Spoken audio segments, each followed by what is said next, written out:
Okay, friends, today's animal of the day is this beast. Now, okay, I asked around. I asked some of my friends. I have friends all around the world, and through social media, it's easier to contact them. And I asked them, when you see one of these, what do you call it? And then this is what I thought was really interesting, right? It depended on where they lived.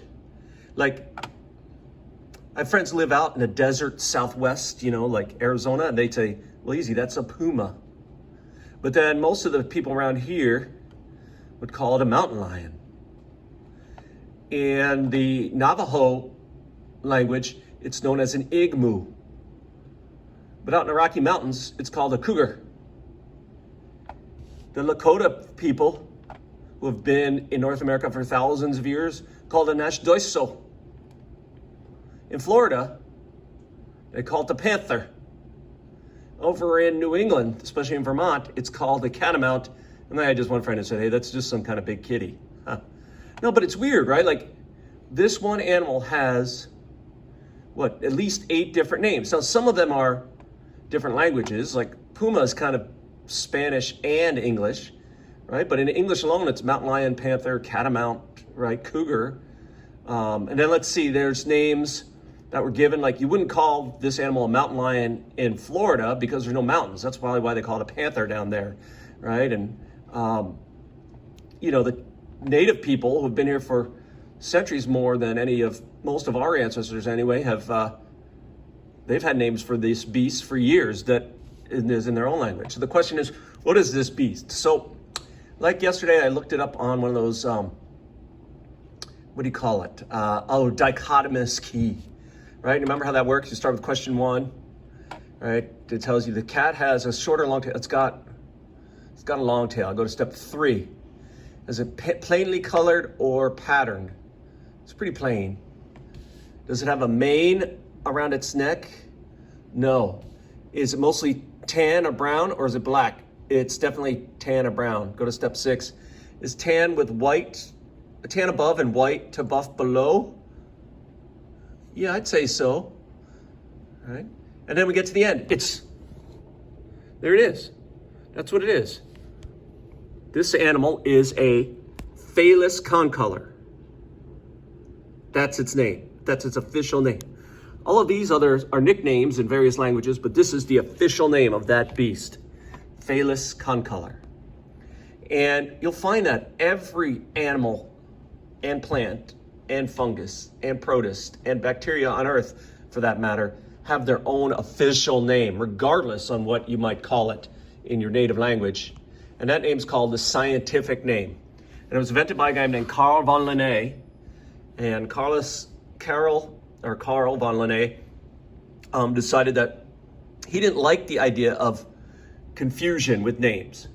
So he said, let's see, if we just give everything we find a name and we use a language that everybody knows, that doesn't change, then it will be universal. So of course he picked the language that everybody knows, that never changes, which is Latin. And even some ancient Greek. Now I'm gonna agree with him. It stopped changing because nobody really speaks that language anymore, so the words are kind of fixed, like we're not getting new words in those languages. But I'm gonna disagree that there was a time, perhaps, in Carl von Linné's time when people, if they went to school, they learned Latin and Greek. But I would say most people now who go to school don't learn Latin or Greek, right? They may learn other world languages. Anyway, what's interesting is his name was Carl von Linné. He was from Sweden. He changed his name to Carolus Linnaeus to make it sound more Latin. And when he came with this idea, we'll give everything on Earth a name, a 2-part name that is descriptive. The first part will be like the general, so he called it the genus or general name. And then the second part will be the specific name. So like Felis is the Latin root that means cat, feline, right? But there are lots of different kinds of cats. So you have to be specific. Our animal of the day is Felis concolor, or basically the one-colored brownish cat. Not to be confused with, at his time, what he would call Felis domesticus. Felis domesticus, cat of the house. Right? Now, you could see here that, of course, Canis, like canine, that's dog, domesticus, would be dog of the house, right? And it doesn't take too much of a stretch to realize that which of these three animals have the most in common? The two that are cats, right? Your kitty cat at home would have more in common with a mountain lion than it would with a dog. All right, our species has a name. We're called Homo sapiens, which means kind of like homo or universally, and then sapiens, which means wise. So we call ourselves the wise men. And when you're making up the names, you give yourself the best name, right? And we start looking at different scientific names, it starts to make sense, right? Like Felis sylvestris, right? Like Felis is cat, Sylvestris of the forest, or Felis tigris, which is, cat of the Tigris River Valley. You would probably call that a tiger. And by the way, they're great. Canis lupus is more like a dog than it is like a cat because it's a canis, but lupus is lupine, which means the wolf. So anyway, needless to say, things have changed over time in terms of relationships as scientists discover more and more different, especially like genetically. So names can change over time. Like we no longer call Felis domesticus, we now call it Felis catus. All right.